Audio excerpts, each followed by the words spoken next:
मनुष्य संसार में अपने चित्त को विभिन्न प्राणी और पदार्थों में लगाता है, लेकिन सब जगह से दुख और कलेश ही प्राप्त होता है। जब मानव का मन गुरु भक्ति में लग जाता है, चित्त सत्संग में प्रविष्ट करता है,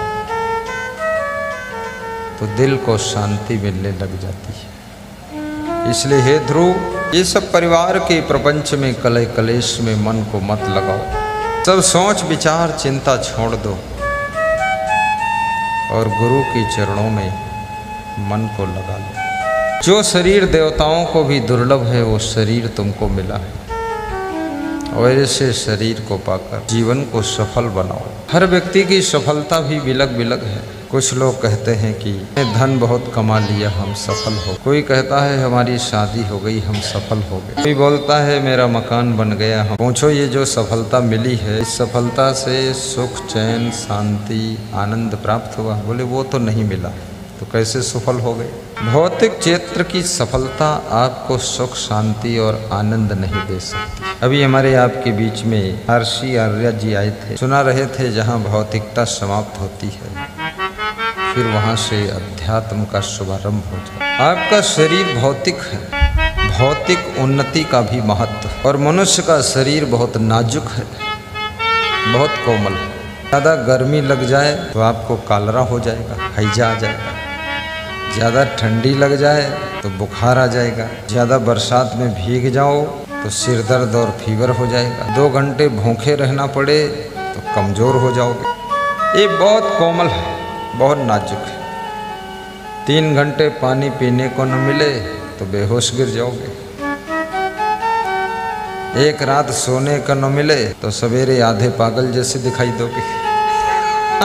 बहुत बहुत कमज़ोर है शरीर। ऊँट के बारे में कहा जाता है अगर 1 दिन वो पानी पी ले और 7 दिन पीने को न मिले तो भी चलता है।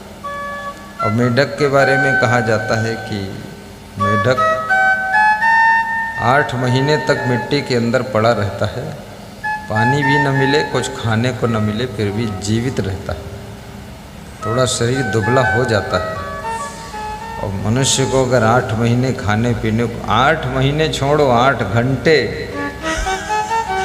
8 घंटे में आँखें गड्ढे में चली जाती। इसलिए लोग बहुत डरते हैं, डर करके भी खूब खाते हैं कि अगर कहीं आगे नहीं मिला तो क्या हो।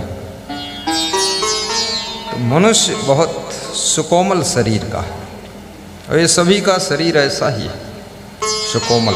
लेकिन देवताओं की भी इच्छा होती है कि हम भी मनुष्य शरीर प्राप्त करें।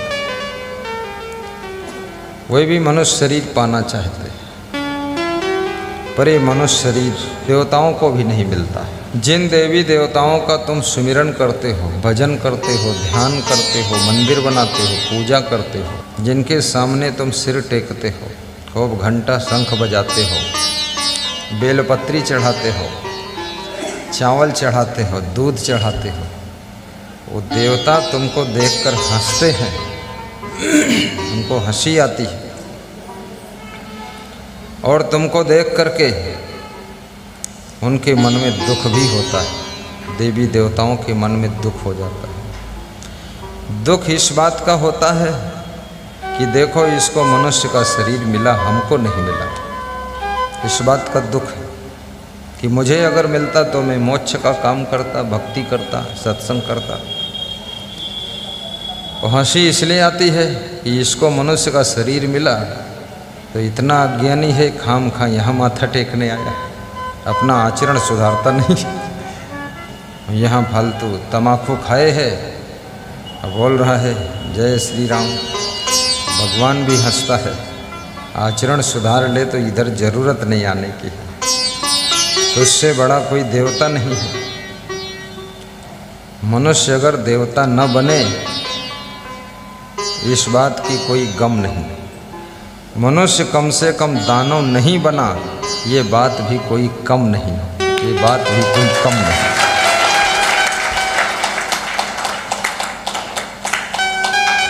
तो ये जीवन जो आपको मिला है, इसे देवता पाना चाहते हैं। ये विश्राम सागर का दोहा है। और रामचरितमानस में भी भगवान राम ने स्वयं कहा सुर दुर्लभ सद ग्रंथन गावा। सुर माने देवता होता है, दुर्लभ माने कठिन होता है। जो बहुत कठिनाई से प्राप्त हो उसको दुर्लभ कहते हैं। सुर दुर्लभ सदग्रंथन गावा, ऐसा सदग्रंथ गाते हैं। देखिए सदग्रंथ और ब्रह्म ग्रंथ और पाखंडी ग्रंथ, ग्रंथ भी बहुत है। हर व्यक्ति जुंग में आता है, एक किताब लिख देता है, 10 किताब पढ़ता है और 10 की नकल करके एक में लिख देता है और नीचे अपना नाम लिख देता है, लेखक राम नारायण सरकुंडी लेखक हो गए। लेकिन धीरे धीरे हर आदमी की चेतना जागृत होती जा रही है। तो सदग्रंथों में ये बात लिखी है, आलखंड में कहीं नहीं लिखी है। आलखंड कोई सदग्रंथ नहीं है। ये नाटक नौटंकी वाली किताबें ये भी सदग्रंथ नहीं है। ये सैया बलमू, ये जो हीरो हीरोइन के गीत, ये सदग्रंथ नहीं है। ये भोग ग्रंथ है, भ्रष्ट ग्रंथ। इनको तुम पढ़ लो तो अगर तुम भ्रष्ट नहीं हो तो भ्रष्ट हो जाओगे। ये ऐसे ग्रंथ हैं।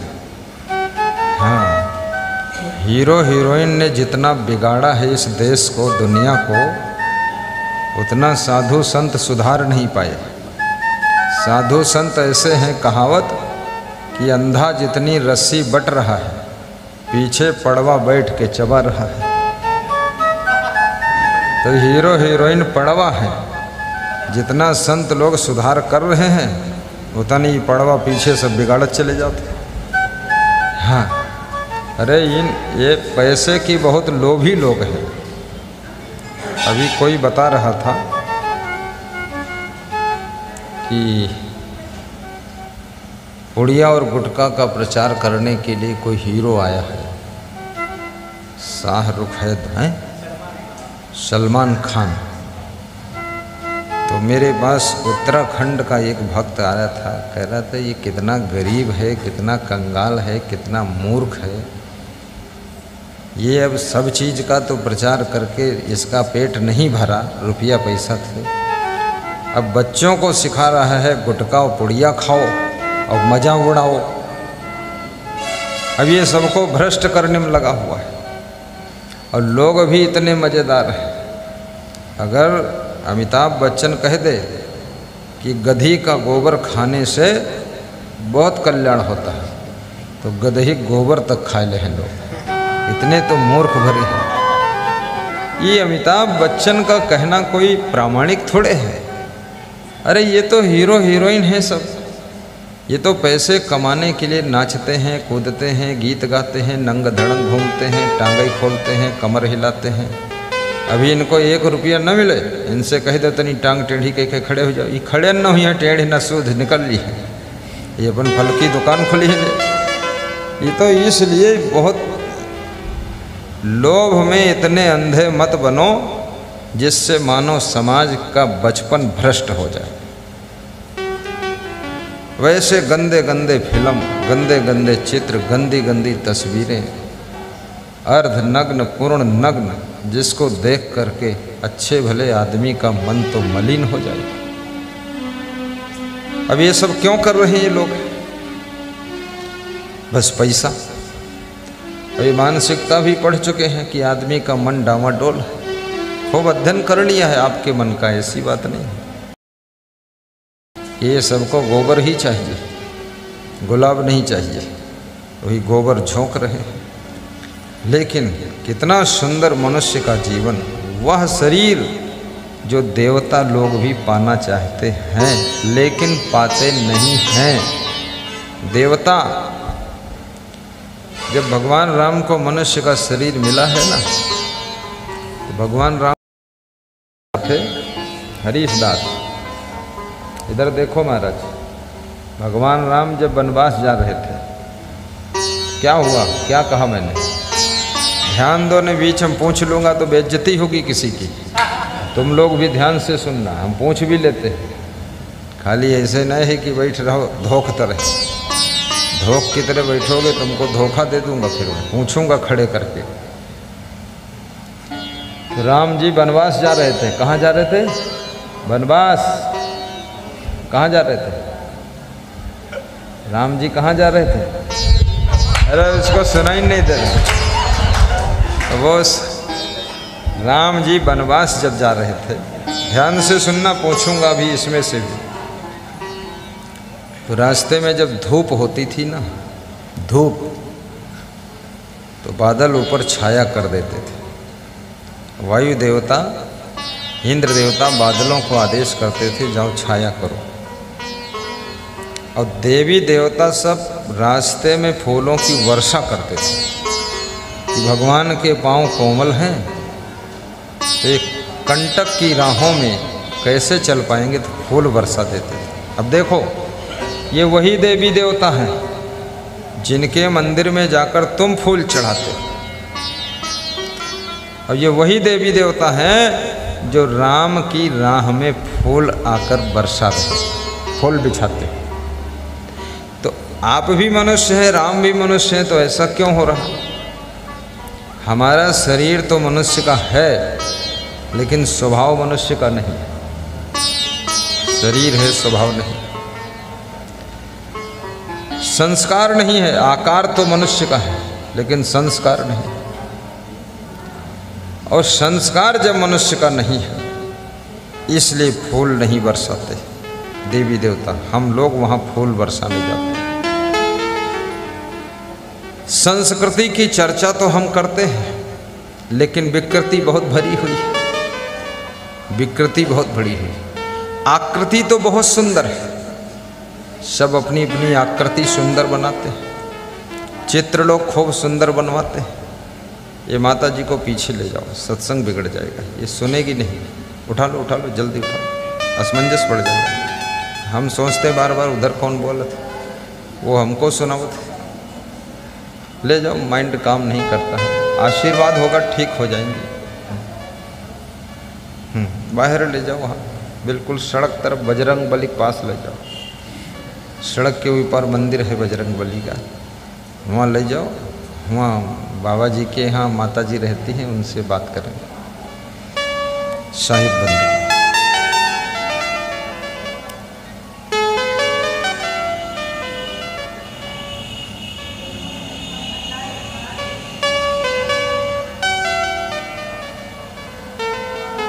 देखो, सत्संग में कोई डिस्टर्ब ना करे, नहीं बिगड़ जाए, दिमाग कट जाएगा। वैसे बुद्धि थोड़ी ही रहती है आदमी के पास।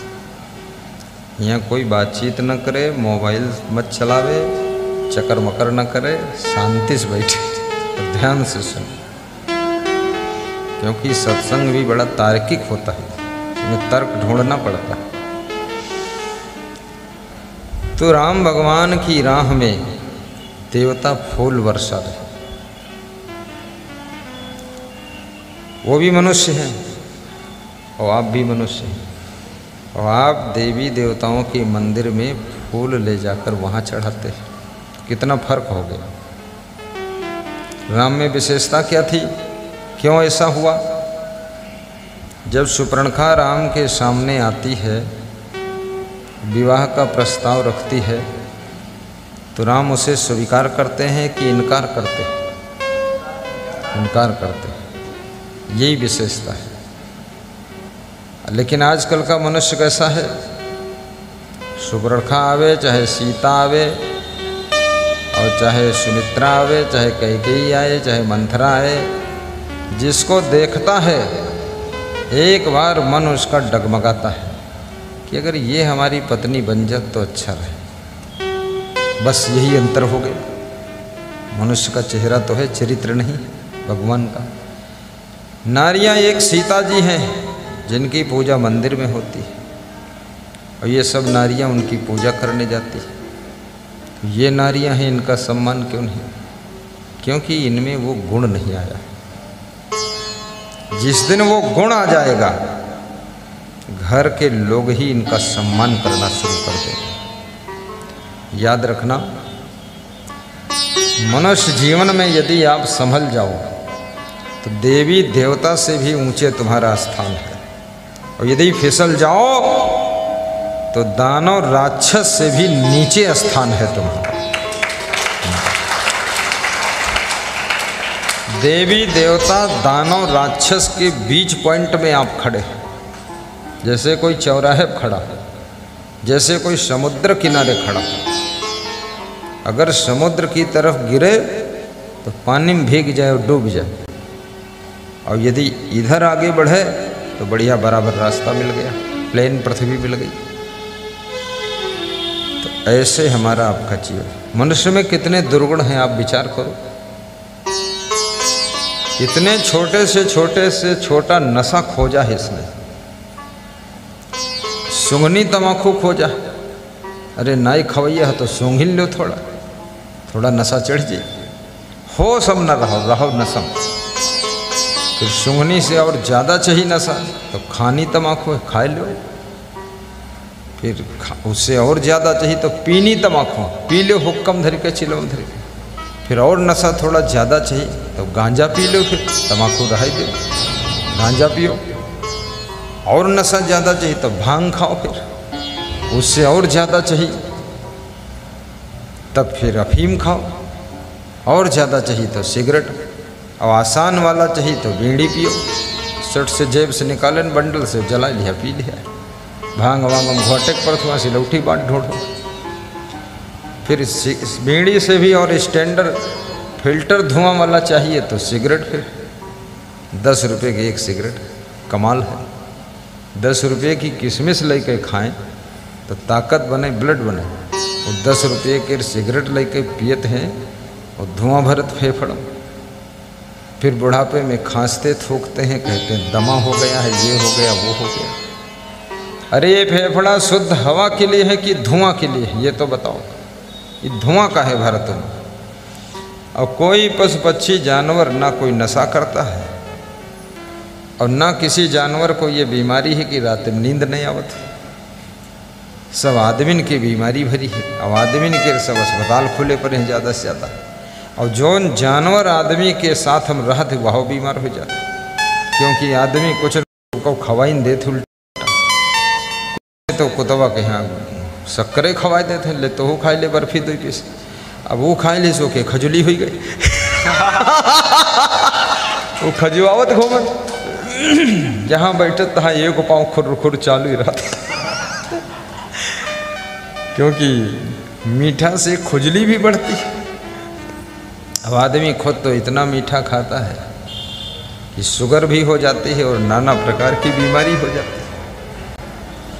और फिर आदमी के पास कोई जानवर है, आप उसको कितना ही अच्छा चारा दे दो, भूख से ज़्यादा नहीं खाएगा, छोड़ देगा।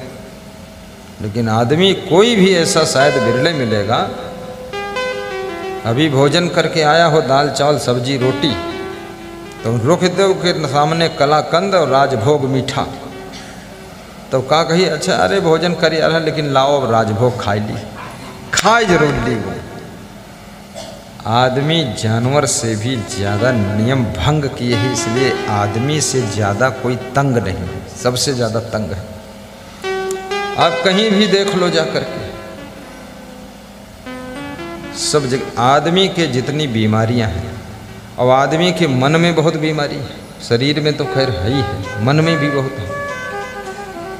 यदि कोई उन्नति कर रहा है तो उससे जलन होती है, और यदि कोई कमज़ोर होगा तो का हंसत है बैठे, कहते अच्छा हुआ बर्बाद होगा, मतलब बैलेंस हम नहीं रहेंगे, हंसी करेंगे। यदि किसी की लड़के ब्याह नहीं हो रहा, रुका है, अरे कहते नहीं कि लड़की लड़के ने ब्याह कोई न हो, देख ले हो ये सब ऐसे पड़े रहे कुमारे ने, और ब्याह होएगा तो हंसी करते कि अरे कहूँ वो सरबंजर डारी आए हुई हैं।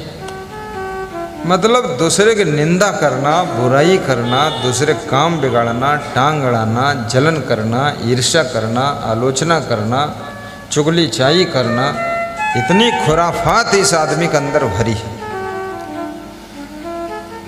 तुम इसको कितना ही अच्छा भोजन खिलाओ, वाण में बैठ के एक ही बातें सुनो, तुम्हारी निंदा ही करी, अरे कहिए ऐसा ही है सब। देखो ना दाल बनवाई तनी पानी ज़्यादा बढ़ा दी, अरे हमके तो पानी बढ़ी गवा बनवाई तो तुम तो बढ़े पानी वाली दाल कबो कोई नहीं खवाए, अब बुराई करते। फिर कहेगा अरे करीन है बियाव लड़की कर, लेकिन खाना सही नहीं खवाए पाए, कंजूसी वाला खाना है। हाँ देखो उनके यहाँ गए रहन तो 10 प्रकार का मीठा रहे और चाट की दुकान अलग लगी रहे। ये तुम्हारी लड़की के विवाह में सहयोग करे नहीं आए हैं, ये तुम्हार घर मकान बेच के रसगुल्ला खाए आए हैं। बहुत मक्कार लोग हैं। हाँ इनका बोला इस कोई फ़ायदा नहीं। मैं तो कोरोना को धन्यवाद देता हूँ। इसमें जो है बस 11 लोग जाइए, 15 लोग जाइए, 50 लोग जाइए, छुट्टी मिल गई, ठेलुहा खाए के नहीं पाइन बहुत दुखी है। और जो चतुर लोग रहे वो सब कोरोना में ही विवाह करके फाइनल कर दिए, और जो बुद्धू रहे वो इंतजार में बैठे कि कोरोना निकल जाए तब शादी करें। तो 20 लाख लगे हैं शादी करो, इमा 1 लाख हम निपट जाए, छुट्टी रहे काम। बहुत बढ़िया बीमारी आई रहे, बहुत अच्छी। हर आदमी शिकायत करता था कि घर में रहने का टाइम नहीं मिलता है, हम बहुत बिजी हैं बिजी हैं बिजी हैं। संत लोग भी कहते थे हम बिजी हैं, प्रोग्राम हर समय चलते हैं। और भगत लोग कह रहे हैं हम खेती में बिजी और दुकान में बिजी, घर में रहे टाइम ही नहीं। वैसी बीमारी आई कि प्रधानमंत्री बोलता था अंगुली उठाए घर में रहें और घर ही में रहें। हमने कहा बहुत अच्छा। हाँ और प्रधानमंत्री भी दाढ़ी और खोपड़ी के बाल बनवाया नहीं उन्होंने, क्योंकि वो भी डर गया कि कहीं नाई के कोरोना होगा और छूल ही से दाढ़ी कहीं तो नाके में घुस जाए अंगुलिस कोरोना तो हमें न मर जाए।